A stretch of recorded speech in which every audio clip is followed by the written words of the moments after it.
Jó reggelt mindenkinek, szevasztok, üdvözlünk mindenkit itt a kávészünet 5., 4. adásában? Nem tudom már. Negyedik adás. A negyedik. Én csak egyetlen egy dologra emlékszek. Nem tudom, én nem volt még úgy kávészünet adás, hogy ne legyek beteg. Megint beteg vagyok. De itt van velem Laci! Aki nem sokára újra beteg lesz. Köszi, Ricsi! Ádám, Ádi! És van egy különleges vendégünk Norbi személyében. Sziasztok. És az első témánk az nem más lesz így a mai nap folyamán, mint képzeljétek el, hogy nekünk nagyon tetszett a Resident Evil Requiem, de Norbinak a világon az első között vitte végig egymásnál 7-szer a Resident Evil-t, szóval átadnám neki a szót. Miért vitted végig 7-szer? Igazából csak 6-szor. Ja. Na komolytalan, akkor miért hívtuk meg? Menj ki! Ezt egyeztessétek már le legközelebb, jó, előtte? Igen, úgyhogy azért a 7 az túlzás, de 6-szor igen. Hát 4-szer muszáj volt, mert 4 különböző módon lehet végigjátszani, ugye? Csukott szemmel? Így van, nyitott szemmel, félig nyitott szemmel, csak a jobb szemed van nyitva. De ugye az Insanity-ben is végig kellett vinni, a maradék 3 módban is muszáj volt, a Final Puzzle-t is muszáj volt megcsinálni, hogyha valaki nagyon komolyan akarja venni a játékot. Meg utána egyszer muszáj csak úgy élvezetből is, amikor nem koncentrál semmire. Final Puzzle az a geci nehéz volt, amit sokáig nyomoztak? Igen? Aha. Tényleg azt bontsuk már ki, hogy akkor ezt hogy kell képzelni, mi lesz a Final Puzzle? Vagy mikor tudsz... A babalába. Majd, hogy nem. De egyébként igen, egy babát is kell benne gyűjtögetni, meg nagyon-nagyon részletes igazából. Mit ad a végén? Semmit. Pontot. Egyetlen egy dolgot ad, hogy azt a challenge-et felunlokoltad, és utána kapsz ilyen 20 000 CP-t, amit el tudsz költeni a játékban. Szóval ennyi jár érte. De hát addigra már valószínűleg mindent kiváltottál belőle. Nagy valószínűséggel, igen. Tehát ez csak tényleg azért, hogyha valaki még plusz tartalmat akart a játékban, meg plusz időt eltölteni, akkor ő neki van rá lehetőség. De azon kívül semmit nem ad hozzá. Módban ott végtelen ammóval nyomtad, vagy RPG-vel? Elsőként végtelen ammóval, aztán utána viszont végigvittem anélkül is. És végtelen RPG-vel? Az igen. Az csak úgy poénból egyszer, de az igazából semmi extra. És úgy, hogy nem ölsz meg senkit. Úgy nem. Mert általában úgy is végig lehet. Na, azt még nem próbáltam ki. Mert hogy ugye, mint kiderült, Leon az nem csak az utolsó boss fighton tud, hanem mindent ki tud. Igen. Mindent is. Dodge-olni, meg perizni amúgy. A kocsit is, amit rádobnak. A kocsit az elején, ami el akarja ütni. Még azt is. Még azt is, igen. Szóval vele mindent is ki lehet perizni. Fantasztikus. Jó, akkor élvezted? Te, mint Resident Evil rajongó, meg vagy? És mi volt a legnagyobb szar benne? Spoiler nélkül, vagy spoileres? Mehet spoiler, már végigvittétek. Kijött már. Akkor Persze, így most már arachnofóbiásként a illik pók. Akit szintén ki lehet tényleg? dodge-olni. Tényleg? De amúgy az ki lehet valami móddal? Vagy van benne gomb? Nincs. Nem raktad bele. Akkor módolni kell, hogy És Shrek akkor mi legyen egy az valaki. Shrek. Hát vagy easy kell tolni gyerekek, és akkor nincs ezzel probléma. Akkor is megjátsz a póktól. Mármint, hogyha az arachnofóbiás vagy, akkor... Ennyire fosol a pókoktól? Én nagyon. Akkor hogy játszottál pókemberre? Az más, abban nincsen pók, csak egy pókember. Pedig állítólag, ha már kis kitekintés az új pókember filmnek a végén, az is elképzelhető, hogy ugye átváltozik már. Ugye van egy ilyen képregény. Az ha a pók mutáció lesz, akkor az a legjobb pókember film. Hát ez már biztos, hogy pók mutáció lesz, mert eltűnnek, ugye megjelennek neki a mirigyek is. Láttam a trailerben, hogy volt az, amikor fejjel lefele lóg, félmeztelen, és ott így a nagy pók, és akkor gondolom a mutációba visszaalakul. Ja. Hát meg ugye ott van Punisher is, és a sorozatban, a mesesorozatban is pont akkor találkoztak. Igen, szóval először nem fogtam fel, de így szerintem amúgy minden idők legjobb pókember film, ezt most mondom, de láttam ilyen hozzászólásokat már, bocs, hogy így átugrottunk erre a témára, nem akartunk erről beszélni, elnézést, boss, ne nézz rám így, léci. Bász, meg fog ölni ez a csávó. De hogy... Legközelebb nem hívjuk el, jó? nem jövök magamtól. Szóval, hogy látva egy hozzászólást, aki írta, hogy szerintem még mindig nem fogja számomra megugrani az Andrew Garfield féle pókembert, és így ültem. De mi van? Na jó. Oké. Szóval fuck pókok. Igen. Az a legjobb. De a gameplayben nem volt semmi, ami Nekem igazából nem volt olyan, mert a grészes részt is én élveztem, tudom, hogy nagyon sokan szokták szídni ezt a részt, mert hogy ez nekik nem a Resident Evil, mert a 7 meg a 8-ra hajaz nekik. Jó, de a 7 sem Resident Evil, meg Így a 6 van. sem volt Resident Evil, Pontosan. mert a 6 action heavy volt, úgyhogy így legalább kombozták a Resident kettőt. Evil-ök csak. Erről beszélgettünk múltkor. Ja. Szóval nekem egyébként nem volt olyan, amire azt mondanám, hogy nem volt odaillő a játékba. Nagyon jó csavarokat csináltak bele, nagyon jól el tudták vinni egy olyan vonalra, hogy tökre várod, hogy a Xenóból majd lesz valaki, meg ő lesz a nagy boss, aztán nem úgy, hogy... Ja. Na mondjuk még a DLC-be visszahozhatják. Még visszahozhatják, igen. Igen, túl gyorsan túlléptünk rá. Tehát lehet, hogy felhozzák inkább, hogy ez a Wesker. De jó, hogy a többiben benne volt? Nem, ugye full új karakter Nem, volt. full egy ilyen Wesker klón, ugye ki is tér erre a játék, szóval Ilyen minimális lehet, hogy csak utalást bedobták, hogy tesznek, megpújítsák, hogy majd bedobják az igazi. És mi a háttérsztoria egyébként, hogy került a képbe, mert számomra az se volt Rohadt tiszta, sok pénze hogy van. Hogy így megjön, és akkor tényleg ilyen Wesker Kurva klónként. stílusos. Egy ilyen playboy. Amúgy rohadt, amúgy gag Mondjuk volt a adom csávó. egyébként, jól néz ki a csávó. De valószínűleg tényleg egy klón, mert ugye ott, amikor a legvégén a Gideon beszól neki, akkor pont azt mondja, hogy ő csak egy imitáció. Szóval... Igen, és akkor ott nyel is egyet, hogy Igen, az ott nagyon betalál. Mi van, hogyha egy klón volt, ja? Valószínűleg az volt. biztos, hogy az volt. És Hát akkor meg az az igazi egész- nagyfaszú Wesker majd meg fog jelenni az újba. És Igen. Az előfordulhat. Oh my gosh. Ja, Hát, lehet, hogy hogy a nincs is zombik már az igazi Wesker, emberek. csak a klón klónjának a klónjának a klónja. Lehet, hogy Leon önmaga paródiája. Lehet, hogy Leon Odin áruhába. Lehet, hogy a DLSS 5 már leleplezte az igazi arcukat. Olyan, mint a Scooby-Doo-ban. Lehet, hogy Leon valójában Magyar Péter, csak nem tudom. Amúgy én még várok egy ilyet, hogy április 12 után Magyar Peti leveszi, és Orbán van alatta. Igen, igen. Vagy Odin. Vicces lenne. Ott Odin. Krétos. Én a Ragnarök óta. tudod. Boy, read it. Jó. Vagy Atreus, tudod? És Az nem, kis az Atreus nem. feje. Nem. Akkor mindenki költözön. Jaj. Még Norbit jobban foglalkoztatta, hogy ki Leon felesége. Mondjuk igen. Ez egy nagyon... Mert De látszik, Sidney- hogy van neki gyűrűje. ugye? Sidney Sweeney elvileg. Jó, Kavar. mindenki felesége. Mindenki. Mindenki kurvája tud. Hát igen, az azért érdekes, mert ugye, hogyha megnézzük az óráján Liannak, az a szárny van, ami még Claire-nek volt a második részben a Jackén. Plusz ugye a játék elindít téged egy Claire-es attachment-tel. Tehát itt azért olyan, mintha ő lenne, de mégis Édával A volt Claire az, neki. az a baj, Jó, hogy minimális a tudásom, az melyik A nő? Krisznek a tesója a második részben volt Krisz benne. tesójával Aha. kavar. Aha, Várjál, nem, persze, hát nem Claire-rel vagy az Redfield. elején, a kettőbe? De. Na, hát a Leon helyében is Claire-rel lennék. És De nem akkor az te mit mondtál, Édával? kivel volt a Leon? Mondjuk azt nekem mondom, hogy bejönne szerintem az Éda. De nem, mondtad, hogy Éda, De- Édával, tudod. Éda volt a kettőnek, vagy a háromban volt Éda? A 2-ben, a 4-ben, meg a 6-ban. Az a rövidebb hajú csaj. Igen. De igen. piros Hát azzal nem ruhás. akarnék lenni. Claire. Ó, én Fixen nagyon bízom akarnék benne. Team lenni Claire. vele. Kivel? Leonnal? Édával. Hát Leonnal is, de Édával is. Hát még nem Vagy döntöttem Krisszel. el. Édában vonzó az, hogy agresszív, tudod, és akkor kicsit félsz is tőle, és akkor ez még izgatóbb. Na mindegy, ebben most nem menjünk bele, mert Hát mondjuk Claire se egy virágszál, azért végignyomta a 2-t. mondjuk De az utána is Claire igaz, volt ja. még valamelyik A részben? Revolutionsban. De az az, aki komolytalan játszott. rész, nem? Nézd. Az komolytalan rész. Nem mondj Az. ilyet, mert öngyilkos lesz. Azt 15-szer vitte végig. Ja, tényleg a Kód Veronikában is olyan jól Ti emlékszem. ekkora izé Ki ez a Resident Veronika? Evil? Hát a kód. Jó, oké, kifulloztuk ezt a... Akkor várjuk. Örülünk, hogy ennyire jól szórakoztál. Mi is nagyon jól szórakoztunk, de hát Remélem, biztos, hogy mások is. hallottad az előző podcastünkben, amit állítólag legnagyobb rajongója vagy, és már Így van. 1715-ször lejátszottad. Pontosan naponta megnézem 3-szor legalább. Nagyon jó, Helyes. elég, ha csak hallgatod, mert Spotify-on is fenn vagyunk. Ó, hibátlan. A reklámhely. Badum. Oké. Hát Jó. akkor én megköszönöm nektek szerintem. Mi is Fantasztikus. köszönjük, Norbi. Köszönjük. További jó podcastet. Ádám, hoztunk témákat ugye ma is. Te Igen. leszel a szemem, vak vagyok, mint Neo a harmadik rész végén, amikor csak repülnek Trinity-vel. Nincs nálam a telefonom, nem látom, hogy miket írtunk össze, szóval hogyha segítenéd fölvezetni amúgy, hogy Bele fog mikkel nyúlni a készültünk. télapó zsákjába, és kihúzunk egy Na, témát. húzzunk ki egyet. Jó, valami Játsz nagyon egy- izgít. Az előző adásban nekem nagyon tetszett a Yu-Gi-Oh-s hasonlatom, szóval légy szíves, húzz egy újat, mint Yugi. Yugi-ból. Gyűlölöm. A következő témánk pedig a DLSS 5. Mi? Nem is az volt az első. Nem, tényleg nem. az Előre volt az vettem, mert első. engem ez érdekel. Zseniális.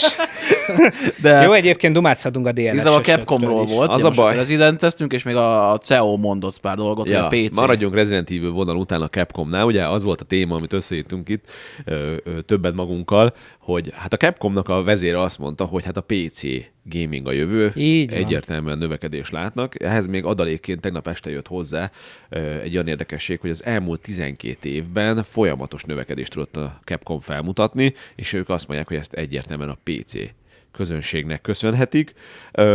Időközben azt is tudjuk, hogy a Steamen fogyott a legjobban a Resident Evil Valami globálisan. 200 milliót zsebeltek be? Vagy nem is 300 tudom. valami, 300? valami 300 millió csak. Ja, nagyon brutális lett egyébként. Igen, nagyon szép számokat produkált amúgy összeg szempontjából is. Azt is tudjuk, hogy Amerikában a lemezes PlayStation 5-ös verzió vezet ott ilyen fogyásokat. De Steam-en több ment el egyébként, nem? Globálisan mint a PSS-ből. Globálisan ment globálisan? El a PC-s verzióból több. Nagyjából úgy oszlik most ez meg, hogy 58%-ban a Steam-nek a platform értékesítése volt a fő amúgy a Capcom esetében, de azért azt láttuk más játékoknál is, mert a Monster Hunter Wilds esetében is a PS5 volt a lead platform amúgy a fejlesztés szempontjából, de végül a játék mégis PC-n volt sokkal sikeresebb. Ott akkor az volt a narratívájuk, hogy a PC-ipar igenis fontos, nekik nem értik ezt még annyira, hogy miért, meg hogyan, de hogy nagyobb hangsúlyt akarnak erre fektetni, és ugye a Resident Evil Requiemnek a minősége az már ebből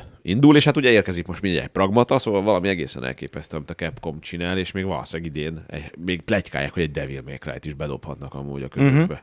Muszáj volt egyébként, hogy ez megtörténjen, mivel a Nintendo kb. Nem létezik náluk. Most ugye a Rezi az kijött, nem tudom, az hogy fogyott azon. Azon is fogyott, de elenyésző.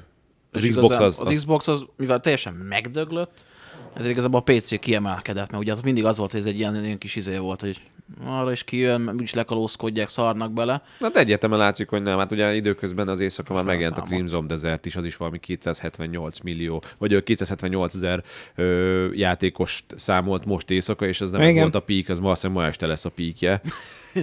Már minden eléri ezt, csak a maraton nem. Jó, hát persze egyébként durva a PC-nek a térnyerése, de azért ez nem feltétlen szűkíteném le csak a játékokra egyébként, tehát hogy most már egy PC-t egyre többet használunk munkára, vágásra, videósoknak.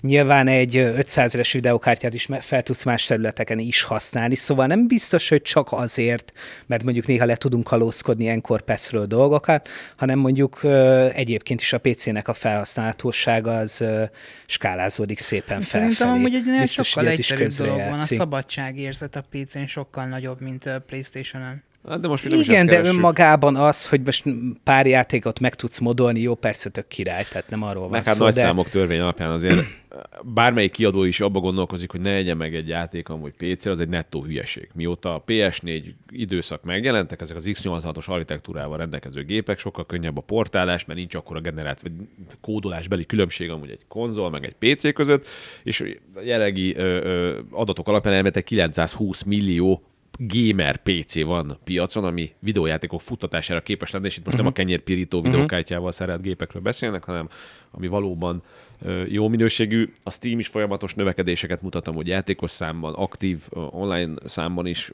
Hát meg tök jó akciók is vannak a Steam-en, ja, tehát ezt a Capcom amúgy jól fedezte föl. Picit kitekintve, nem tudom, beszéltünk a múltkor arról, hogy a PlayStation most akkor mégse hoz már játékokat nagyon PC-re? Akkor még nem volt a hír, utána jött. Utána jött a hír, igen, csak egy kitekintésképp egy picit oda szóljunk hozzá, hogy tegnap este megint megszellőztették, hogy igazából nekik inkább az a bajuk csak, hogy a Steamnek a 30%-os platformdíja, és hogy most elvetek, de majd időközben ugye megjelent nálatok is, láttam a sztorotokban, fönt van a vezetékes, dedikáltan PC-hez kiadott DualSense controller is. Így van, így van. Ugye megint ilyen tök ellentmondás. Link a leírásban. Akkor most adunk ki játékot, legalábbis a first party nem adjuk ki, a second party az meg eldönti majd amúgy a saját fejlesztője, hogy ki akarja adni, de most az új pletyi, hogy amúgy lehet, hogy érkezik egy PlayStation saját ilyen áruház mindenre. Mondjuk erről nem is hallottam. Persze, mert most hoztam friss ropogót. A WC-n olvastam, tesó. De ugye most ez az új pletyja, hogy amúgy most mégis ebbe az irányba ment. Ezt amúgy régenben már pletykálták, amikor az első olyan PlayStation-ös játék jelent meg PC-n, amiben benne volt ez az overlay-ük, és ott már volt trofi szinkronizálás, meg a barátlistádat is láttad, akik a PlayStation-on. Az a baj, hogy utálják az emberek PC-n, hogy ezeket. Már ugye az Epic Store-ra is ez volt a baj, hogy elkezdték oda áthúzni az embereket, és akkor mondtak, hogy basszátok. Hát az Epic Steam jól működik, meg a GOG is még mindig. Szóval... De nagyon allergiások voltak a Steamről átköltözni, és a PlayStation Store, hogyha lesz egy olyan, még egy külön hát valami. Amúgy egy közös kellene. De azért van ez elmeteg az a narratíva, hogy ugye a Steam Machine és az Xbox Project Helix miatt ez azt jelenteni, hogy a tévéden a kanapéról kényelmesebben tudná játszani, akár PlayStation játékot is, hiszen Steam-en megveszed. És most ezt azért akarnák megcsinálni, mert nyilván a Steamnek nem mondhatják meg, hogy figyelj, a Steam Machine-en tedd már rá a Steam áruházat, meg a félig PC, Windows, Xbox-ra se tedd már rá a Steam áruházat, ellenben azt mondhatják, hogy hát a saját applikációmat nem engedem ezekre a platformokra, és igenis baszod, te vagy Windows-on veszed meg a saját platform, vagy applikációmon a játékot, és fizeted ki úgyhogy a teljes lóvé hozzám jöjjön, vagy veszel egy PlayStation-t. Hát meg ha esetleg ehhez Fair hozzáraknának egy olyat, hogy mondjuk egy deluxe verziója a játéknak tartalmaz egy PS5 PC-s portot is. Miért csinálná ilyet? Hát, hogy szimpatizáljon azzal, hogy a PlayStation-nek a De itt- alapját Ez nem a vörös használja. kereszt, itt Ez nem a Vörös jótékonykodnak. Kereszt. Ezt a narratívát, ezt mindig látom amúgy az ilyen, nem te vagy a fanboy, de hogy a fanboyoknál, akiket így nagyon be lehetett kajáltatni ezzel, tudod, hogy nekünk csak te számítasz, közben amúgy meg egy egész generáció lemegy úgy, hogy ezzel játszanál? Nem fogsz. Hát alapból úgy értem, hogy ugye a PC-s verziót ne kelljen újra megvenned, mert azért az is Hát de neki az biznisz. Hát nyilván neki biznisz. Felmész a Steamre, és a Death Stranding 2, ugye tegnapi nap folyamán Igen. jelent meg. Zseniálisan van optimalizálva, ez csak egy megint egy apró- Tényleg? Játszottam Hát, vele. csomó Csomó extrát szerepet kapott vele. Hát amúgy. meg ahogy Aha. kinéz, meg fú.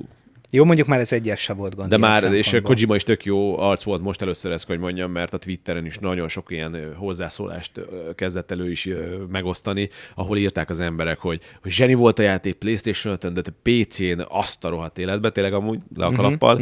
A Nixis előtt ugye megint ők csinálták a portálást, de hogy a Steamen, ha felmész, és megnézed a review-kat, ott írják a Death Stranding-ek, hogy végigvittem PS5 Pro-n, de most PC-n is megvettem újra, hogy újra végigélvezzem még jobb grafikába, szóval, hogy neki ez biznisz. Hát kimutatható náluk amúgy, mert ugye linkeli össze a játék, Persze. hogy hány playerük rendelkezik úgy, hogy amúgy PS-en is játszott a játék, ott is megvan neki, meg PC-n is, és az egy elég nagy szám amúgy.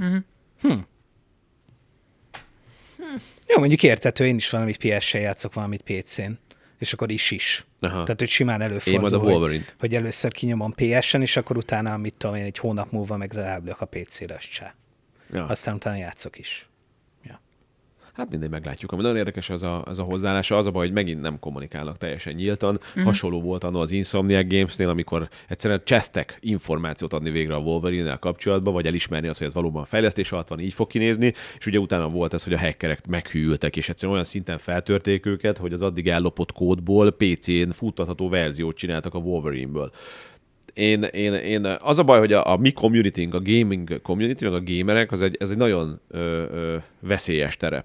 Nagyon lelkest is tud lenni, ha kell, akkor akár bármelyik játékot rommá tudják tenni, vagy kiadót amúgy, olyan bolykottokat tudnak csinálni, és amúgy a Sony szerintem ebben nagyon sokszor beleszaladt már ezzel kapcsolatosan, hogy ha nem kommunikál nyíltan, megfelelően amúgy, akkor nagyon, akkor nem tudom ez hogy működhet, de így a fekete weben, így a unatkozó hackerektől így látják, hogy ezek nagyon sírnak, segítsünk nekik, haver. Vagy nem tudom, hogy történhet, meg egyáltalán hogy törnek fel egy ilyen stúdiókat, mint Insomniac, meg lopnak el mindent, érted? De egészen elképesztő.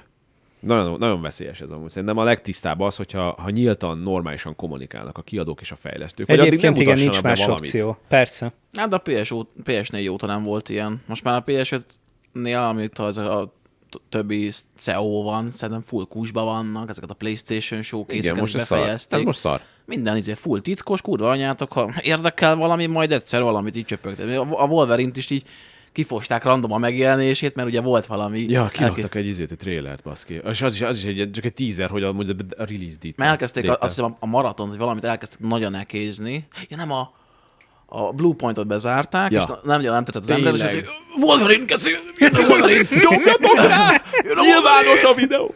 és akkor ennyi, és akkor végül nem Nem, tudunk, ez- nem, egy ez- küldetést nem láttunk, de... Én nem értem, annyira nem jól értelmezik amúgy, hogy mit akarnak a játékosok. De nem csak a Sony, most nyilván őrájuk van ez kihegyezve, de az összes kiadó esetében. Igen. A Capcomnál egész jó most, azt kell mondjam tényleg. Igen. Csináltak ők is egy saját külön showcase-t, ahol az első fél évben megjelenő játékokat prezentálták, ugye Monster Hunter Stories, Resident Evil, mit tudom én, Pragmata, stb.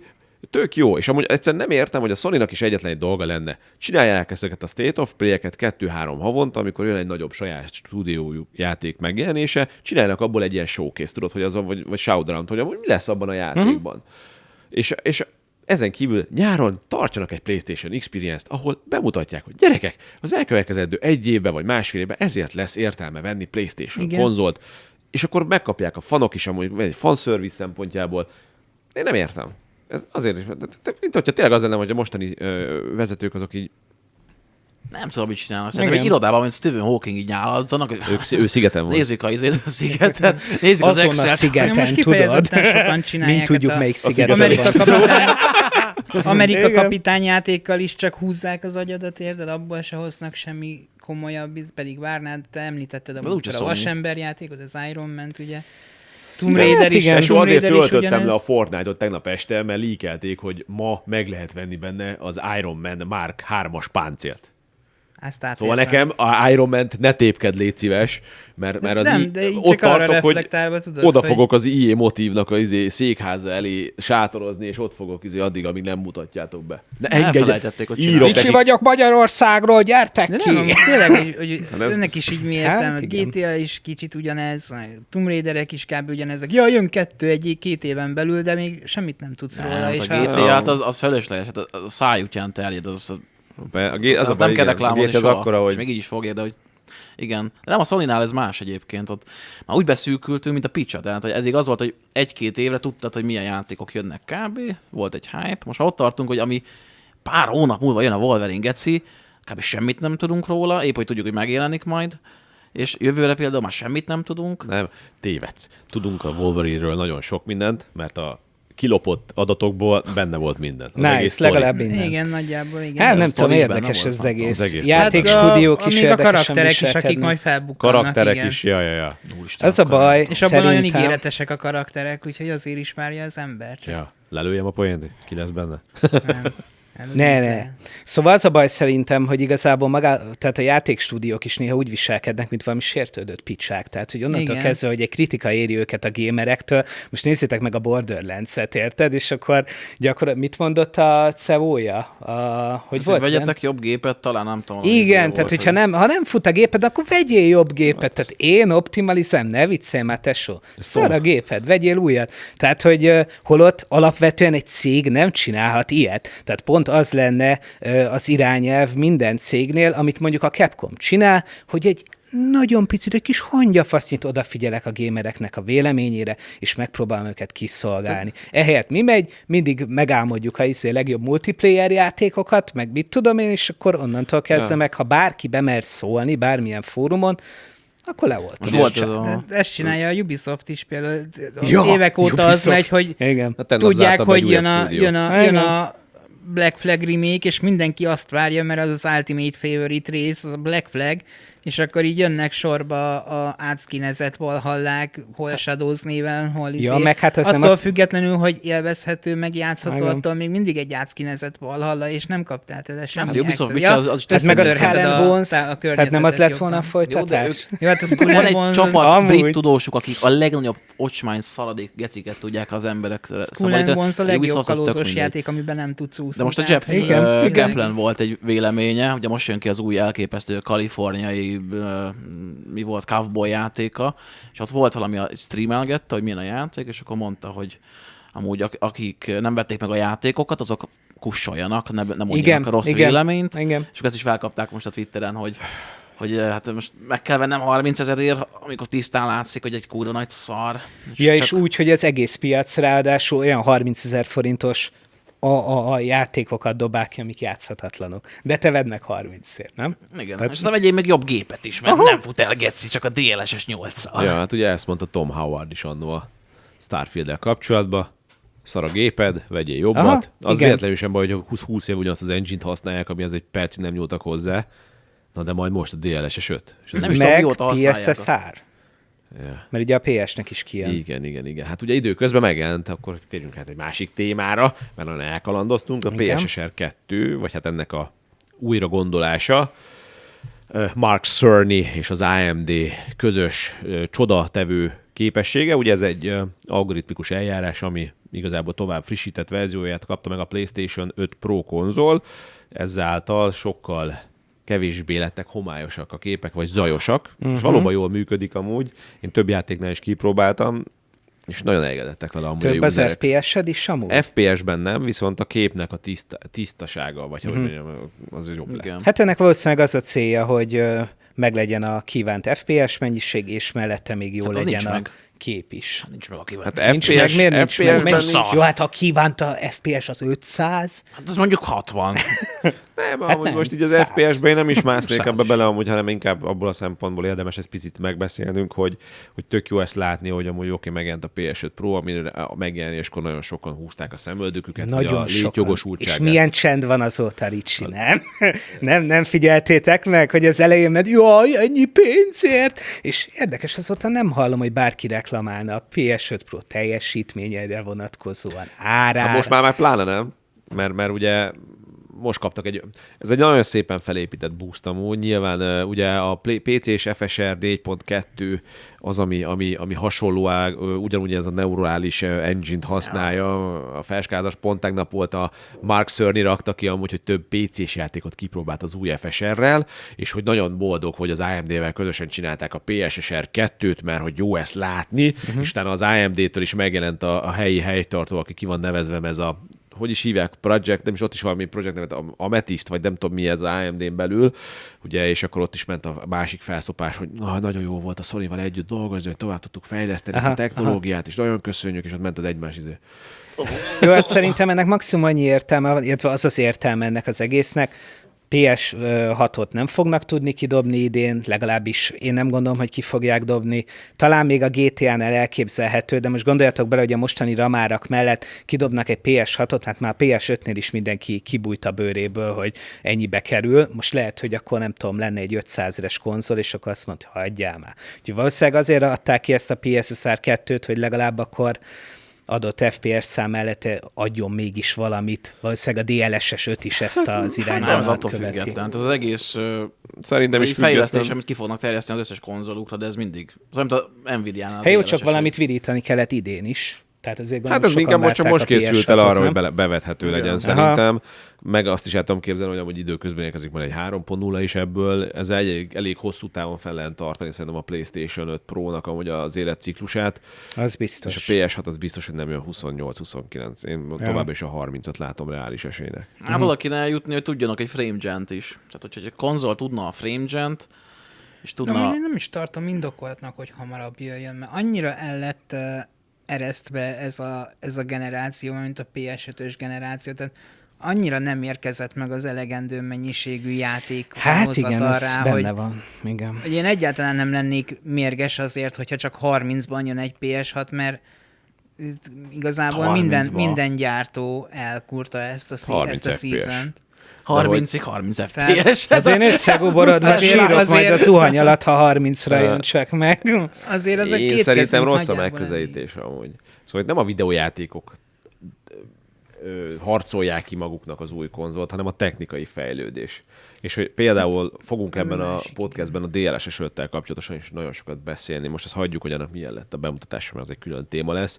De egyszerűen a DLSS 5 például egy akkora generációs ugrás lehet amúgy grafikai megjelenítésben, ami már simán abba az irányba tolhatja amúgy a konzoloknak a technikai fejlődését is, hogy időben ki kell hozni, mert hogyha azt fogod látni, hogy az egyiken játszol egy mosottabb, rosszabb élményű grafikával, míg a másikon szinte fotorealisztikus, például PC-n megkapod, akkor a user megint elkezd, most hogy ezzel játszhatnék úgy is. Érted, hogy mire gondolok? Szóval, persze, abszolút, de mellette ott van az is, hogy itt is a PS5-tel hozták ezt a kontrollerrel az újításokat, és hány játék használja ki? A haptic feedbacket?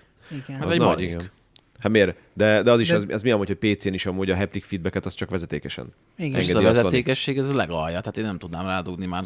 Mert nekem alapból az egy tök szomorú dolog, és ami egyben jó is, hogy az Astrobotnál érzem egyedül azt, hogy a kontroller így maga életre teljesen ki van használva. És teljesen ki van használva, és mellette tök szarul esik az, hogy azt kell mondanom, hogy ha a PS5 kontroller élményre van szükséged, akkor milyen játékokat ajánlasz? Astrobot. De ez a Sony hülyesége. Sony hülyesége, mert a Sony-nak kötelezővé kellene tenni, hogy implementálják a játékaikba. Aki PlayStation platformon akar kiadni játékot, ott igenis kötelező jelleget kéne. Viszont amúgy van egy másik játék, amit muszáj, hogy megemlítsek, amiben nagyon jó amúgy a haptic feedback. Tessék? Returnal? Az a másik. Abban sem rossz, de én a Ride motoros játékot mondtam volna. A 4, az 5 és a 6-ban is nagyon jól meg van csinálva a haptic feedback. Konkrétan az összes fordulatszám változás, mindent érzel amúgy a kontrollerről. Na így 3. Meg hát a Szarozban is majd nyilván. Hát persze, de ha már az előbb megemlítettük a Starfield-et, akkor a Starfield esetében is kap haptic feedback támogatást. Csak ugye megint az a baj, hogy itt is ilyen szintek vannak. Lesz, igen. Tehát, hogy végvitte valaki a Starfield-et egyébként a csapatból? Én 6-szor. Nem? Jó, mert egyébként nagyjából egy ilyen 3-4 órát. Sajnos nem volt. De elég is volt. Lehet, hogy több kell hozzá, hogy elkezd élvezni, tudod. Ja. Lehet, hogy olyan, mint a... Sajnos nem volt még büdzsé hozzá az új gépre, úgyhogy még nem. Majd PS5? Ja. Na mindegy, szóval a lényeg az, hogy az a PSSR 2, hogy ez jól működik, ez egyértelműen egy ugrás amúgy, hiszen mégiscsak egy sokkal élesebb képen kapnak a játékosok, és jobban tudnak játszani. Én látom ennek a pozitív oldalát, meg hát nyilván ezt a későbbi folyamán tovább lehet csiszolni. Én mondjuk pont azok között az emberek között vagyok, nem tudom, ti mit gondoltok erről, akik én nem vagyok ilyen natív felbontás, mizériás őrült, hogy akkor most tisztizzek. Igen, pont erről akartam beszélni amúgy a DLSS kapcsán, hogy az is egy ilyen tök érdekes téma ilyen szempontból, mert még egy lehetőség, amivel meg tudod osztani a magyar társadalmat, mint egy magyar Péter, érted? Az egyik oldala az démonizálja azt, hogy jön az AI, és minden játék ugyanolyan lesz, és nyilván nem lesz ugyanolyan, tehát azért az Nvidia-ban se ilyen dankóros bazári majmok dolgoznak, érted? Hogy srácok, adjunk ki egy olyan technológiát, amivel hazavágjuk az egész piacot. Jó! Tehát ez is hülyeség, meg nyilván az is, amikor a másik szakasz, meg aki, hál' Istennek itt a DLSS, és akkor tolják a 486-osokat, tudod, hogy amúgy akkor ezzel futni fog a GTA, nem? Okay. Szóval ilyen... Nagyon jó felvezetted, Laci. Akkor térjünk át a DLSS 5-re, ugyanis pont két ellentét van itt. Mert Ádám azok között van, aki szarozza, aki a mémekre felül, és azt mondja, hogy ezt a kutya szar. Én meg itt ülök be a boomerként, aki azt látja, hogy végigéltem már nem tudom hány generációváltást, a DLS bevezetés RT-nél mi ment, meg annó, amikor a GeForce MX 440 megjelent, és akkor el voltunk ájulva, kedves Ádám, amikor még anyád, ha gyomrába se voltál. És még lehet amúgy. Round one, fight! Igen, és én elég sokat próbáltam foglalkozni a témával. Azért tegyük hozzá, hogy nagyon keveset tudunk továbbra is a DLSS 5-nek amúgy a valós működéséről.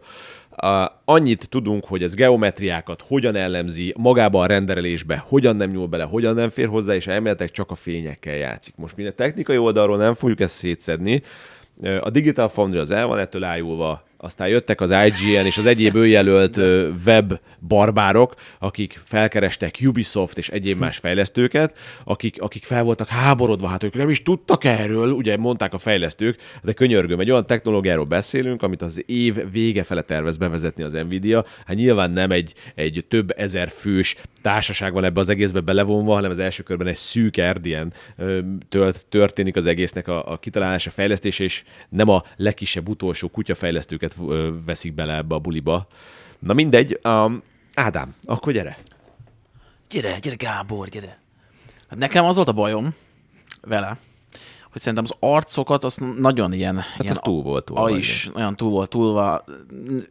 Elvileg nem nyúlt a textúrákhoz. Biztos, hogy nem nyúlt hozzá. Nekem nagyon furcsa volt, de egyébként a bejelentő kép, például a Grace feje. Yes.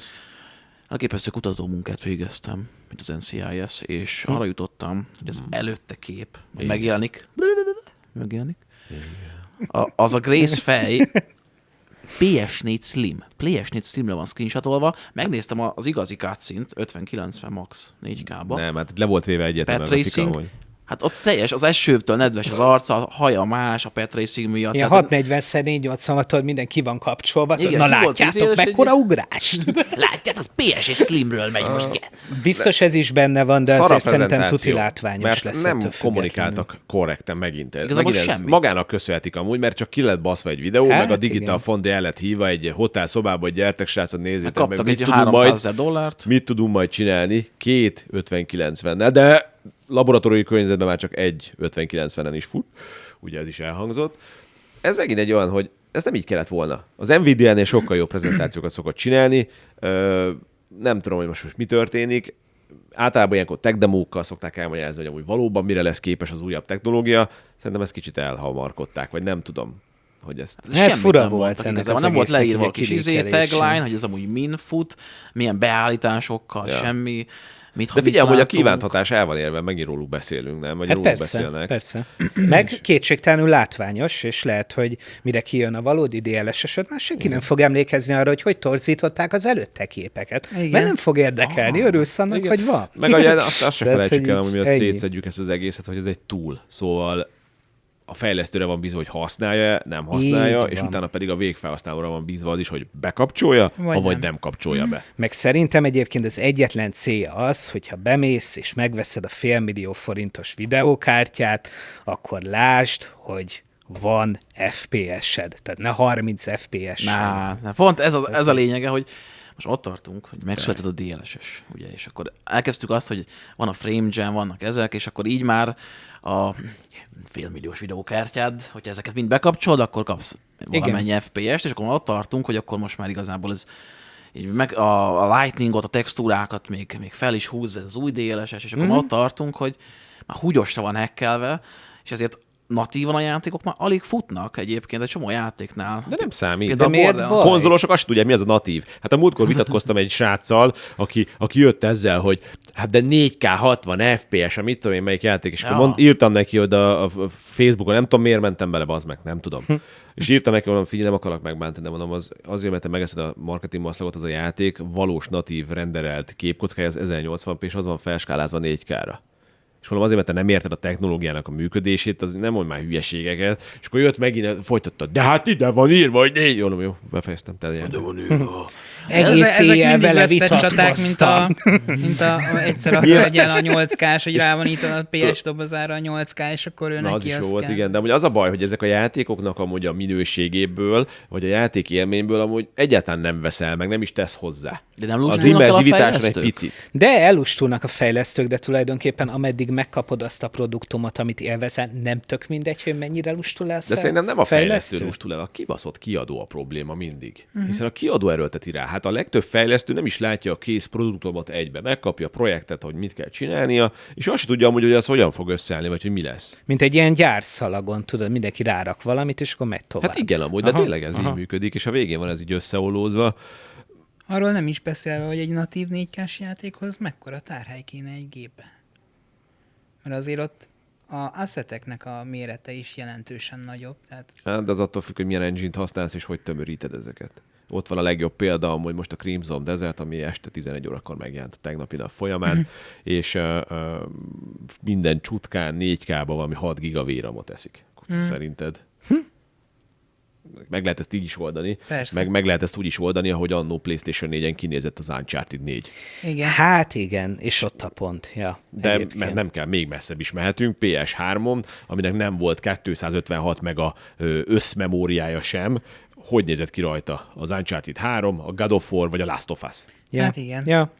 Itt egyetlen egy dolog a kérdés, az, hogy a kiadó mennyire türelmes, a kiadó mennyire tudja pénzelni magát a játéknak a fejlesztését. Hogyha a fejlesztők megfelelő időt kapnak, akkor a fejlesztő mindig arra fog törekedni, hogy az a produktum, amit ők terveznek csinálni, az a lehető legcsiszoltabban, legolajozottabban jelenjen meg, de erre legtöbbször vagy idő nincsen, vagy hát erőforrás. Hát, vagy használják az Unreal Engine 5-öt, ami kutyaszar, és az összes játék szétkúrja. Én ott tartok, hogy elindítok egy játékot, és benne az Unreal Engine-nek a logója, és nem néztem utána, hogy milyen engine-t használtak a fejlesztők, akkor már rosszul vagyok. És már úgy állok hozzá, hogy na bazzeg, akkor Stuttertenger fog várni, vagy kurva jó lesz.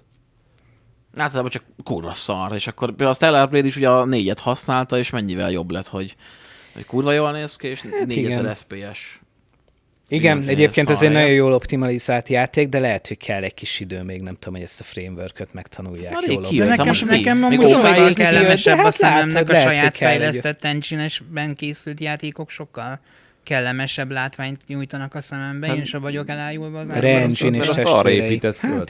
Igen. És az sokkal értékelhetőbb maga a produktum is, hogyha nem... Csak ez nehéz. Hát ahhoz meg kevesen értem. De a Halo-nak, a Halo Infinite-nek is ez volt amúgy a rákfenéje sajnos, hogy ott ő kitalálta, hogy a 343 Industries, akit ugye időközben már Halo Game Studio, vagy nem is tudom mi a nevük, kitalálták, hogy hát mit csinálunk egy saját engine-t amúgy az új Halohoz, ahelyett, hogy amúgy mentek volna tovább ugyanazzal az engine, amit eddig használtak, ami amúgy kutyaszar volt már a Guardban is, vagy a Guardianban, és elbaszták az időt arra, hogy megcsinálták az engine-t, amihez nem értettek, ugye? Meg közben a srácok azok leléptek.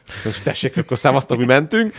és a kutyaszar lett a játék, nem volt benne normálisan tartalom. És akkor most meg mi van? Ja, az új Halo az már Unreal Engine. Ja, hát persze, sokkal egyszerűbben mondjuk egy kész motorral nekiállni bármilyen játéknak, mint az, hogy még azt is házon belül. Expedition az Unreal Engine 5 volt, nem? Igen, és amúgy nagyon jól igen. Bocsánat, hogy ennyi beszélek, ma ne haragudjatok. De hogy az Expedition 33-nál képzeljétek, nagyon érdekes, hogy volt egy dia, mert most volt a GDC-n volt róla a prezentáció, hogy nem kódban írták. Igen. Úgy csinálták meg a játékot, hogy egyetlen egy sornyi kódot nem csináltak. Komolyan? Ja. A logikai összekapcsolásokból. Ilyen ábrák. Ja. Builderrel. Most nem jut eszembe, mi a neve, de hogy sokkal könnyebb, és hogy mindent ezekre. Most nem jut eszembe, mi volt a neve, de hogy... Erre hagyatkoztak. De hogyha van egy ilyen játék, mint a Clair Obscur Unreal Engine 5-ben, akkor miért nem lehet a többi játékot is normálisan megírni? Tehát egy indie stúdiónak sikerül, akkor miért nem sikerül egy nagy stúdiónak? Why? Mert valószínűleg itt az Unreal is. Nincs elég programozó, nincs jól megfizetve, itt az szar a menedzsment. Epic is hibás, hogy nem segít szerintem ezeknek a partnereknek megfelelő mennyiséget. Tehát ugye elméletileg az Unreal Engine 5.6-5.7 volt az első olyan Unreal Engine, ami már orvosolni tudta ezeket a stutter problémákat, ami már nem csak PC-n voltak jelen, hanem ugye konzolon is egyre inkább jelenné váltak az Unreal Engine-es játékoknál. Szerintem nem megfelelő edukációt alkalmaznak, és nem két különböző stúdió ugyanazt az Unreal Engine verziót nem ugyanúgy használja. Aha. Hát meg a nagy játékok sokkal bonyolultabbak. Hát most van egy csomó side stúdió, valaki a PC-t portolja, menedzselik azt a több száz embert. Itt most egy szobányi 30 ember csinálta az Expedition-t. Szóval ég és föld, hogy ott milyen, amikor országok választják el a stúdiókat, ott e-mailezgetnek, home office-olgatnak. Hát és utána az lesz, hogy megjelenik a Borderlands. Jó, de erre mondjuk azt mondom, hogy oldja meg, nem? Tehát, hogy most akkor... Értem. Persze, nyilván nem ilyen egyszerű, de tehát akkor fel kell nőni a nagysághoz, ezt meg kell oldani. Hát erről tudnánk azért beszélni, de hogy azért menedzsment és menedzsment között is hatalmas különbségek vannak, és énnek szerintem sokszor ez is a probléma, hogy amikor összeszarja magát a videójátékipartot, hogy elhagyja egy nevesebb név a valamelyik stúdiót. Itt mindig az a kérdés, hogy a menedzsmentben mennyire vett részt. Mert tényleg 1000 embert, vagy 500, vagy 2000 embert, és úgy, hogy amúgy a földbolygó különböző pontjain dolgoznak ezek az irodák, menedzselni, és hogy abból összeálljon valami, az sokkal nehezebb, mint amit mond az Ádám, mint az, hogy egy szobába ülnek 30-an, és folyamat kommunikáció van, érzik egymás flóját, szinergiáját. Nyilván biztosan, de azért a nagyobb stúdió mögött nagyobb tőke is áll rendelkezésre. Tehát... Igen, de ez a menedzsment. És onnantól nagyobb a tőkés beleszólása is.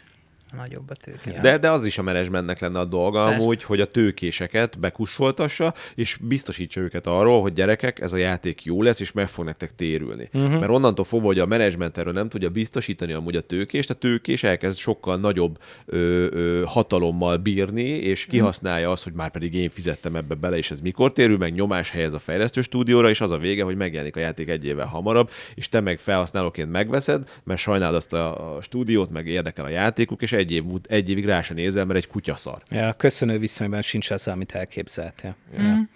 Hát igen. Itt a tőkés osztály a probléma. Hát ja, van egy olyan hangú ember, mint a Kojima. Az összes gombáját kifizeti a Sony, és bármeddig csinálhat bármit. De sokan kijön, mit tudom én. Gondolom a Cyberpunk is így jelent meg igazából, mert annyi pénz volt benne, meg minden, hogy... Nem, Cyberpunknál nagyon sok fejlesztő, aki dolgozott rajta, ők azt mondják, hogy az egyik legnagyobb probléma az volt, hogy pont egy generációváltásnál jelent meg a játék. Aha. De és nem csak a PS4-es szarság voltam. De nem csak konzolos generációváltás volt akkor, hanem videókártya generációváltás is. Az Nvidia is akkor állt az újabb technológiája. Akkor jelent meg a Tizen Core-ok, meg minden más. Hát egy évet vártak volna még, akkor nem beszélgetnénk arról, hogy a Cyberpunk hogy jelent. Meg nem beszélve arról, hogy lesz genre nem kellett volna már megjelennie. Ez így van. Ez sajnos nagyon sok hátulütője volt elméletileg. Hát tényleg az pont össze. De azért az a baj, hogy amúgy azért a Cyberpunk egy nagyon sok szempontból vizsgálható dolog, hiszen időközben meg amivé vált a játék. Az zseni. Pont egy technikai ilyen csodává vált. Az összes legújabb Path Tracing-et, meg azt a Ray Reconstruction-t is belerakták, igen. Szóval pont egy ilyen tech demo. De a játékaik valahogy mindig ezt az utat járják be, mert a Witcher 3-at is szétekészték, amikor megjelent. Látunk át, nem ott a PS4-re pont. És most meg a legnagyobb kultjáték, tehát hogy így... Akkor már nem volt PS3. mai napig mindent hozzá hasonlítanak, hogyha játékbeli felépítés. Igen. Nem. Nem, ott már az eredetileg úgy készült, a 13-ban volt a generációváltás, 15-ben jelent meg a Witcher 3. Tolták egy évet. Volt. Igen. Figyelj, és amúgy nem tudom, hogy kerültünk idáig, de én amúgy aggódok. Fú, azt sem tudom, hogy hol vagyok. Azért aggódok a Witcher-től is amúgy, hiszen ez az első játékuk, ami Unreal Engine-t használ, és amúgy maga a Red Engine, amit használtak eddig a srácok. Na, arra én is nagyon-nagyon kíváncsi leszek. Igen. Az nem volt rossz, nagyon jól skálázódik mind a mai napig CPU és GPU szempontjából is. Mai napig az egyik olyan egyes játékok között tartozik az egész engine, ahol a Cyberpunkban bármilyen módosítás grafikán az azonnal aktiválódik, nem kell hiatta újraindítani a játékot, még ilyen egyéb fasságok. Én azért aggódok amúgy picit, hogy az Unreal Engine-t hogy tudják megúrani, főleg, hogy az Unreal is ugye ővelük, vagy az Epic is velük prezentálgat most már, hogy olyan eljárásokat fogunk csinálni, meg Nvidia, Geotextil, Matrix, minden van már. Nem tudom, eleve félek ettől, hogy Siri lesz a góré, nem pedig Geralt. Hát igen, aztán egyébként én is elgondolkoztam, hogy én mennyire maradok flowba Sirivel. Nem tudom, olyan fura volt a 3-ba is. A túl OP volt, hogy mindig az volt, amikor vele vagy, akkor mindent one-shotoltál a picsába, és ott volt ilyen istenszerű fos. Megszoktuk már Geralt kerek seggét, nem? Hát de majd bele lehet modolni PC-n. Ja, mondjuk ez is igaz. Egy Siri Geralt seggel. Jó. Szétmodolva. Jöhet? Oké. Én amúgy adtam, én élveztem a Siri-s részeket is, és hogyha alapvetően a utolsó mondat felütésére reflektálunk, hogy ez végig az ő sztoria volt, csak Geralt oldalán. De technikailag most ér be a Witcher oda, ahol... Hát igen, és amúgy ez is egy vannak a 4-ben már eleve ez, hát arról volt szó, hogy akkor lehetsz Witcher, hogyha megtörténik az, aminek meg kell történnie. De közben az is volt, hogy Siri nem is lehet az. Most meg akkor most elveszik a lényegét, de hát hogy esett át amúgy? Tehát arról volt, hogy nem tudnám, vagy én maradtam. Neki nem kell, neki nincs szüksége. Hát ő nő, az erős nő, nyomjuk a narratívát. Neki képességei vannak, de kapott 2 kardot, most már egy Witcher. Ja, értem. Meg vagy lova. Most már egy Witcher. Ja, jó, de ez meg olyan, hogy... és Witcher. Jó, csak nem az legyen, tudod, mint a Tsushima-nál amúgy, hogy bírtátok, Jin Sakai-t? Jó, hát akkor nem meséljük el az ő sztoriát, hogy vele mi történt, csak tudjatok róla, találsz egy feljegyzést, amúgy meghalt. Geralt is így lesz, hogy jaj, Siri, úgy kezdődik a játék sír, mi történt? Ja, Geralt nem jelentkezett már 3 hete Facebookon. Kíváncsi leszek amúgy, de amúgy tényleg jó, de egyébként... Igazad van amúgy ebben, hogy aggasztó, hogy hova vihetik el ezt, és... Hát írni kell egy jó női karakter, tehát igazából csak írnak egy normális személyiséget. De akkor ne írj már Witchernek, az Isten áldjon meg. Ezektől vagyok ki. Már komolyan mondom. Így kezdik mint majd. Mint a God of War, de azért a játéknak a 30%-ába a Atreus-szal vagy a Pókemberbe. Spider-Mannek hívják a játékot, de esküszöm nektek, hogy a filmeknél is, ezért utáltam az elmúlt filmeket, többet kellett néznem annak a szerencsétlen Peter Parkernek a szenvedését, mint az, hogy Spider-Man néztem. Hát Spider-Manre vagyok kíváncsi abban, hogy maskarában van, meg szórakozik, nem abban, hogy iskolába buzul, vagy hogy Mary Jane-nel kell fotózgatnom. Hát azoktól is kivoltam, azoktól a jelenetektől. Az még a kettőben visszahozták azokat, nem? A régi 3-at, nem? Nem, most már nem tudom, miről beszélek, az Insomniac-esben, és amikor Mary Jane-kel fotózkodik. Ja, igen, tényleg. Az kurva, és osolni kell, és aztán a 2-ben kapott egy pisztolyt. De jó, 2-ben is kellett vele játszani, nem emlékszem, törölte az egy szerintem. Kellett vele, és kapott egy sokkolót, és akkor már... De a 2-höz vannak olyan modok, hogy mély nénivel nyomhatott pisztollyal, és így mély néni mindenkit lehet az hiánypótló. Fogalmam sincs, miről beszél. Nem játszottál pókemberekkel? Nem. Ott az ajtó. Nem, valahogy kimaradt az életemből, pedig gondolkoztam nem rajta. szereted amúgy a pókembereket? Vagy? Amúgy szeretem a pókembert, csak valahogy úgy kimaradt az életemből. Nem tudom, hogy miért. Most Resident 6 helyettesítette. Igen. És igazából a Resident 6 az mindent kitöltött, amire szükségem volt. Amúgy szerintem az összes létező pókember játék, ami jött, az valamilyen szempontból jó volt. Még a régmúltban is. Végülis az összes játék valamilyen szempontból jó. Igazából igen. Meg a barátok, amit az útcsalán szerzünk igazából. Ja, Insomniacre szoktunk úgy tekinteni, mint a pókember játékok atya, de azért volt előtte nagyon jó dehogy is, azok a licenszelt szarok. A Shattered Dimensions az jó volt. Az Edge of Tomorrow is jó volt. Igen. Amúgy a felhasználók szerették. Az Amazing Spider-Man, meg azok, amik kifejezetten filmadaptációk voltak. Azok annyira már nem. Semmi csak mondtam, hogy egészséged, de nem értettem, miről beszélsz. Minden. Ja. Xbox 360-as korszaki elképesztő. Ja, tudod, amikor még nem értette. De hogy amúgy a filmadaptációk voltak inkább ratyik. Igen. De amúgy azért gondolják el sokan a Spider-Man-nél, hogy az Insomniac volt az, aki, mert valóban jól nyúltak hozzá. És az animációk, a pókember életét, és az nagyon jól visszajött, meg az is, hogy Mary Jane-el mászkált. A legjobb pókemberes játék a PS1-es, amikor el van gázosítva a város, és a Stanley csinál. Nem, az egy másik. Az Ultimate Spider-Man gondolsz? Az volt PS1-en. Nem. 2 volt már. Az Activision adta ki, azt hiszem. Hát persze, mert náluk volt a jog. És akkor el van gázosítva lent a város, csak áztetőkön lehet. Ez a filmnek az elsője. És akkor benne van egy ilyen spooky Venom. És csak oda tudtál lőni ahova volt a jele. Igen. Azt hiszem, az már a 2 volt PC-n. Igen. Jesus Christ, de rég volt. Hát, királyul tartjuk magunkat a schedule-hoz, srácok, nem? Pókember, egy kis Gorki 17-ről akar valaki dumálni még egy magyar szinkronnal rohadt jó volt a Gorki 17. Végre valaki, imádtam, és az első magyar szinkronos játékok között volt. Jó, akkor vagy most csak szopatsz? Vagy nem, ja? Magyar szinkron, imád. Én is. Jobb volt, mint az akkori Splinter-szelek. Komolyan, zseni volt. Ahogy mászott a izéken. A Project IGI-t olvastam még, hogy az is nem volt, az sem volt rossz, ja igen. Csináljunk legközelebb egy ilyen adást, hogy bemutatjuk nektek a Gorki 17-et Lacival, mert az zseni játék volt. Ez olyan időszak volt, amikor még minőségi játék az erősülés, de nem, a Gorki 17 tényleg rendben volt. Jó, meg hát hogy néztél már, hogy szinkronos a játék, nem? Ja. Tehát valami eszméletlen élmény volt. Nem is felejtem el emlékeim szerint, bár az nem sok van, de szerintem az egy ilyen gabonapelyhes dobozból volt már meg nekem, vagy valami ilyesmi. Ugye akkoriban még volt a Crazy Igen, valami ilyesmiből, tényleg én is emlékszem. Az ilyen típusú izék. Nem, az más, hanem a rendes gabonapelyhet megvetted. Te túl fiatal nekem vagy volt, hozzá. Kiló kifli mellé adták a boltba. Megvetted a gabonapelyhet. Hát akkoriban még a GameStar, ami akkoriban még jó volt, szerint véleményem szerint, eleve adott ugye játékot az újsághoz, volt egy ilyen időszak is, de volt, amikor a gabonapelyhet megvetted rendesen a Nesquik-et, és abban volt benne lemez. Emlékszem én. Nekem is volt olyan, de valami olyan helikoptermentős szarokat emlékszek. Volt Kommancs hozzájuk, volt Crazy Taxi, Gorki 17 is volt szerintem. Nekem is volt így valaki írja le kommentben, hogy melyikek voltak. Lehet, hogy egy ilyen rejtett gyöngyszemet találunk. Simán lehet. eBay-en van még ilyen bontatlan Nesquik, amiben van még Gorki 17. Szerezzünk szerez nekünk egy ilyet, légy szíves. Szükségünk van $10,000, hogy... De meg is kell kóstolnunk akkor, hogy milyen egy 80 éves gabonát. Fossunk közben, de jó lesz. Baszki, csinálhatnánk ilyet, hogy minden podcastnek a végén szerzünk valami gaming kapcsolatos kaját, és azt megkóstoljuk. Egyébként igen, adom. Valami irdatlan szutyadékot. Tudod, mint ahogy voltak a Harry Potterből azok a hülye izék. Gumicukrok. Ja.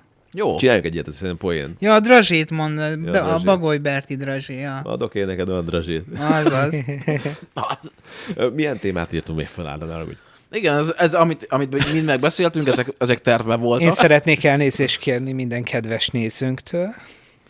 Mi is a következő témánk? Ami kimaradt... Én csak azért nem szeretnék elnézést kérni, mert ez egy baráti társalgás videójátékosoknak.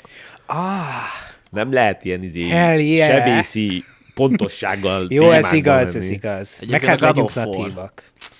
Az új God of War-ban a feleséggel leszünk, elvileg Kratos a játék közepén egy boss lesz, és akkor ott szelidítik meg, és igazából ez szerintem ez szörnyű, és akkor hogy boss lesz visszatérve Kisnek is lesz igaza, hogy a végén kiderül, hogy igazából a Kratos mindenki átkurta, és megvan, tehát hogy érted, akkor jön egy játék, ahol akkor a Freyával a Kratos lesz egy boss, akit le kell, és majd utána lesz ő itt becsicskítva, tehát akkor kinek, akkor csak én jól gondolom. Nem, ez reméljük, hogy ez egy nagyon erős teória. Ez egy teória, jól mondja az Ádám, ez egy csúnya pletyka és teória, bár egyre több helyen futsz ebbe bele. Igen. Ha ez a trailer kijön, és ez létező termék, és ebben programsorokat írtak az Insomniac. Akkor lebuktam, hogy én írtam azt. Santana Monicánál. Akkor lehet, hogy megnézem a legközelebbi járatot a Lánchídhoz, és a betoncipőt felveszem is. De még. Hát ez a termék Ez ilyen karaktergyilkosság, nem? Hogy most a Kratosszal kell. De ilyen még soha nem volt szerintem. Tehát, hogy szerintem azért elég sok le akarják építeni szép lassan. De akkor meg nem lehet God of War-ra nevet. Miért vezetnél ki egy karakter? Egy videójáték karakter nem tud megöregedni. Már így is nagyon, de ő már megöregedett. Ez már meg Máriót, bazd meg minden évben megjelenik kétszer valamelyik része. Vagy a Pokémonban Ash Ketchup, és érted? Már 30 éve 10 éves. De állítólag ott az meg van magyarázva. Mert van egy olyan teória a Pokémonnál, hogy amikor Ash megtalálja Pikachu-t, akkor meghal igazából Ash. Igen, és ez az egész egy állam. Nincs is Pikachu, csak egy plüss volt. Nagyon bassza az állam állítólag. Mondjuk tényleg megrázza, hogy a faszomba éli túl 10 évesen. Igen. Kiválasztja Pikachu. Mondjuk ezen akkor nem gondolkoztam. De láttam egy ilyen Reddit posztot is, hogy az ember kiszámolta, hogy mekkora Pikachu, és hogy hány ezer millió voltot tud termelni az a kis genya villámpocok. Szerintem amúgy a karaktergyilkosság az elég régóta, elég sok karaktergyilkosságot láthatunk. Jó, de hát ezzel kezdődik a God of War, hogy karaktergyilkosság van, leugrik a hegyről. Ja. Hát igen. Ja. És a Lánchídra ment, meghallotta, tudta a jövőt, hogy egyszer a faszap a felesége kapni. Azért ment oda. Ja. Na mindegy, minden esetre szörnyű, hogy megint a God of War-ról kell beszélnünk, amúgy hát ez megint annak a eredménye, hogy nem kommunikálnak nyíltan, és nem... Tényleg ilyen árnyak között így íz és usmorognak, és most ugye az is volt, hogy a remake-ek elvileg azok teljes értékű 30 órás játékok lesznek. És külön egyre nagyobb pletyi az is. Igazam lesz, hogy külön adják ki, az meg. Figyelj meg. Hát mondjuk logikus. De olyan jó, 8 óra tökéletes. Mindent fel kell szelni, minél több részre. Nagyon fontos. Harryt is nagyon jó volt szétszedni. Nem fért volna bele egy filmben annó. Meg a Gyűrűk ura is, bazd meg, második részben csak mennek. Igen. Ja. Meg az első. Hát meg a Hobbitban meg is. a harmadikban is. És amúgy a térképet megnézed, kurva közel volt a hegy. Jó, de Hobbit lába kommentek, tudod. Persze. Ne hülyeskedj már, ettől fiatal még mindig egy 46-os szartaposúlyuk volt. Hát jó, mondjuk jogos. Meg amúgy voltak lovak, bazd meg. Oké, imádjuk a Gyűrűk urát amúgy. Egy gyűrű mind felett. Na minden visszatérve God of War-ra, hát nem tudom, hogy ebből a pletykákból már mi igaz, meg mire gondoljon az ember, de nagyon szomorú lenne, hogyha valóban ez lenne, hogy egy ilyen Nyáron kiderül. A remake-ekről azt mondta a Christopher Judge. A másik nem CG, az a San Andreasban van. CG mindenben van, hát már belegzétek. De tényleg, az összes játék az első. Már Rezibe is van. Ez is azt bizonyítja, hogy a legsikeresebb GT az a San Andreas volt. Mert CG mindenhol ott van. Csak egy kellett, egy trikós fekete faszi, és a legnagyobb afroamerikai, jó? Afroamerikai. Igen. És ne használd az embetűs szót. Kérlek. És ne a negrót. Jól mondtam. Basszátok, pereljetek be. De igen, egyébként, hát hogyha szétosztják, az a baj a God of War remake-eket, és ilyen 30 órás valami szar lesz belőle, félek, hogy mivel pótolják ki. A flow az annyira jó volt, az a 8 órás action-packed játék. Én azt végigjátszottam az összes részt, vagy 30-szor. Ebben nem menjünk bele, múltkor belementünk a Platináidba, jó? De az Ascension volt. De a többi részt azt 50-szer játszottam ki, és nagyon szeretem. A PlayStation profilod másról árulkodik, Ádám. Csak az én kicsi pónim, meg meg a maraton. meg a maraton. Maraton. Nagyon jó a maraton. Játszatok többen, hogy legyen, aki játszik Ádámmal a maratonnal. Egyébként senkit nem érdekelt. Azért élvezi, mert nincs kivel játszani, mert üres a játék. Basival, mindketten a kávéházba írogattak fel. Valorantozni jössz? Senki. Mi az, boss? Imádod a Valorantot, ne? Figyelj, hogy Ádám, neked, mint utolsó süllyedő hajójátékosnak, a maratonnak a folyamatosan csökkenő játékos számára, mi a véleményed? Az a baj, az emberek még nem nőttek fel ehhez az egészhez, tehát még nem tudják felfogni. Ez annyira elindult már ranked benne? Most fog indulni hétvégén. Na majd most kilő csak az hétvégén lesz ranked. Mi? És te leszel az egyfős ranked játékos? Mi az, hogy csak a hétvégén lesz? Ezt fejtsd ki. Gondolom annyira kevesen vannak az ember, de amúgy kifejtették ők, hogy elvileg a hét közben gyűjtöd a lootod, és akkor utána hétvégén akkor ott mindenki összeméri a péniszét, és akkor és van egy új map, egy raid map, ami nagyon nehéz. Fantasztikus. Az is csak hétvégén lesz. A világ 10 maratonjátékossal feszül egymásnak a hétvégén.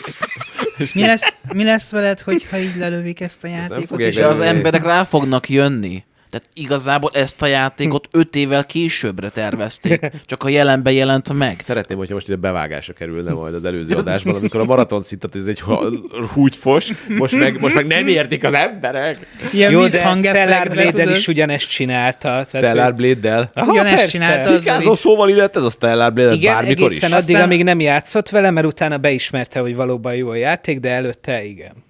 Jó, igazából a gameplay az jó, az meglepő. Nem vagyok hajlandó többet ezzel az emberrel egy asztalhoz ülni. Hát a sztori az pipi-pupu ott is azért, tehát a gameplay geci jó. Ne haragudj, de Stellar Blade-nél. Elolvastál abban a játékban bármilyen jegyzetet is, vagy csak a hívnak a segélyt nézted?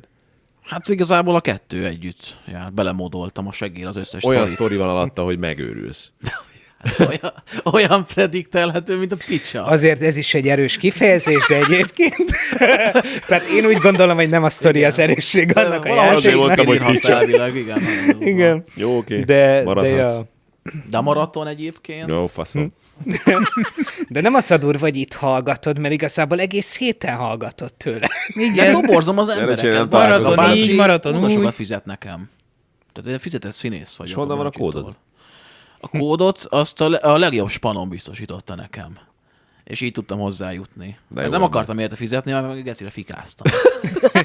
Mi lenne, hogyha most fizetnél a legjobb haverodnak ezért?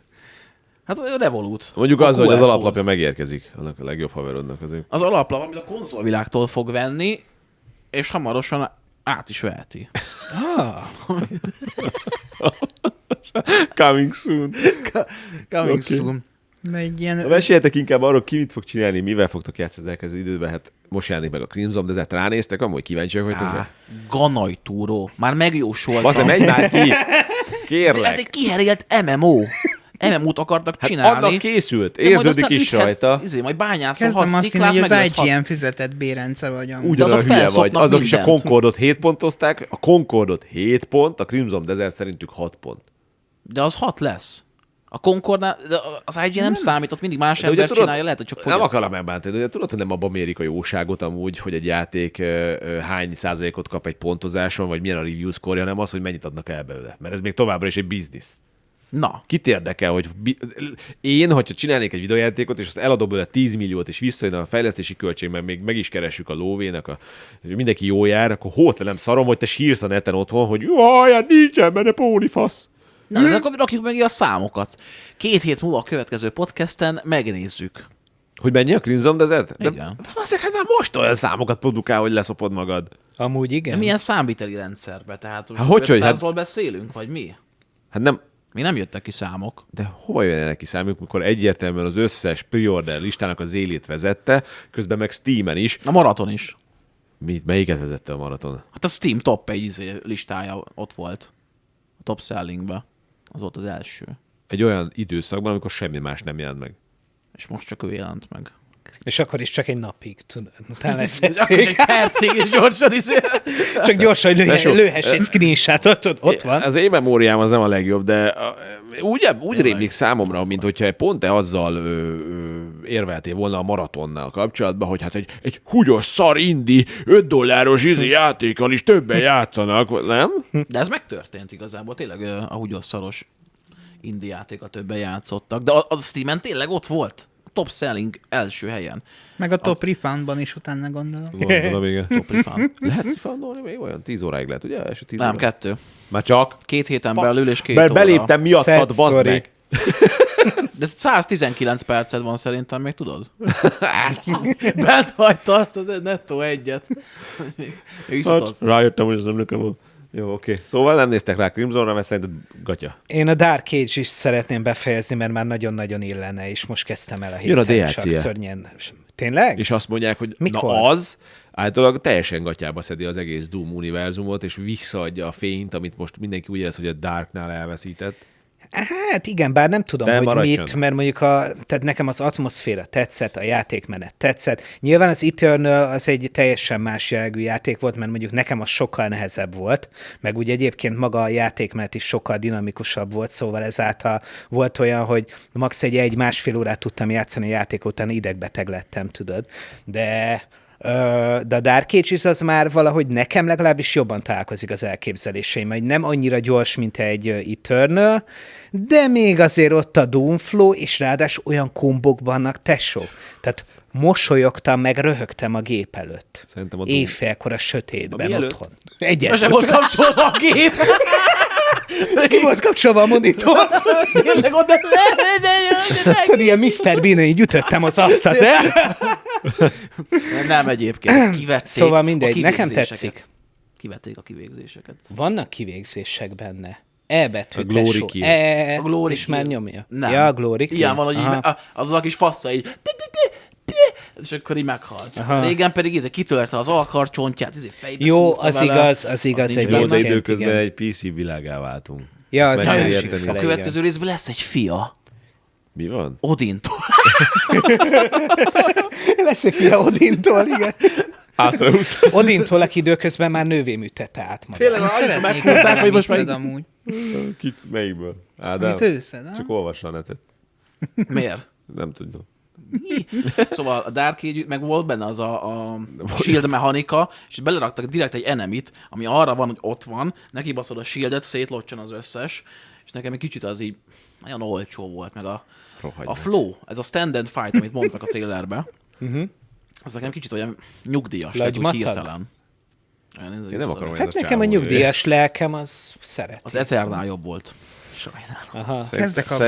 Szerintem az elmúlt 3 Doom, örülnék, én megváltozok. A következő adástól kezdve én zenbe leszek, itt fog ülni, és minden azt mondja, hogy örüljünk, hogy megjelent. Legalább tudok vele játszani. Hát de nem? Hát de most komolyan, ez mindent fikház, öcsém. Te mi amit is maratonozol? Nagyon nehéz neki férfi élettársként is megfelelni, úgyhogy így adjam magát, hogy ez semmi, ezt majd később. Jó, eljátszol majd valamivel Tomb Raideren kívül? Én most szerintem befejezem a Rezi 4-et, mert az nekem kimaradt még a jó múltkor. Jó? Elkezdted már? Már az alapjátékot végigvittem, a kiegészítő DLC-t. És szinkronosan ráadásul. És szinkronosan, tényleg igen, szinkronosan ugrottam neki. Ja, tényleg ez van. Jó a szinkron? Bizony. Szerintem kiemelkedően jó, tehát hozta a nagyon ügyesek. A szinkron sarkos? Igen. Le a kalappal a srácok előtt amúgy. És annyira jó ezt látni amúgy, hogy... És nem ugrik le a képernyő, tehát nincs az érzésed, hogy videóját, tehát abszolút jól. Én nagyon örülök ezeknek amúgy, mert annyira jól látni, tudom, hogy mikor ilyen magyar közönség össze tud verbuválódni és finanszíroznak valamit, mert akkor megint visszakapod a reményt, hogy az új generációs magyarokban talán még van némi. Igen, én annyit mondtam a 4-ről Lacinak, hogy igazából visszakanyarodva a múltkori témára, a fejlődésre, hogy nekem a Rezi 4 too much volt sokszor harc szinten. Mármint most? Hogy játszol vele? Hát most, hogy játszottam vele, tehát az enemy típusok, tehát az ellenfél típusok, azok olyan bődületesen sok, tehát az én ízlésemet teszem hozzá, tehát hogy annyira soknak éreztem már, hogy még mindig megyek, és ugyanannyit játszottam, tehát az a vicces, hogy ez ugyanúgy 16 óra gameplay volt, mint a Requiem, de a Requiemben mégsem éreztem azt, hogy pont elegendő volt mindenfajta enemy típus, nem volt túltolva, de a 4-be az, hogy először jönnek a parasztok, aztán a parasztok fejéből kiugró csápos parasztok, szörnyek, aztán a másik, harmadik fajtája, és akkor... Gránátos parasztok... Inkább a parasztokkal túl sok minden inger volt, és ez mellett... Földművelők, jó? Igen. Tehát túl sok volt az inger, nagyon sok mindent meg se találtam, pedig nagyon kerestem. Az inventor, az a része viszont sokkal jobban tetszett nekem a 4-be, hogy nem ez a karszalagos, zombi hentelő szkór van a Lyonnak, hanem találsz egy koronát, és akkor rak bele a gyémántot, és akkor azt tudod eladni. King in the castle! Hogy érted, hogy az nekem például mechanikában sokkal jobban tetszett, hogy ne adjak el egyből mindent, hanem akkor gyűjtögessem a szarokat, és akkor kombinálhatom, és akkor így ér többet, úgy ér többet, viszont ez volt megint a következő, hogy túl sok fegyver volt benne. Ami nekem számomra nagyjából ugyanaz volt az összes fegyver, csak máshogy nézett ki az én szemléletembe, de majd leekéznek, hogy ez nem így van.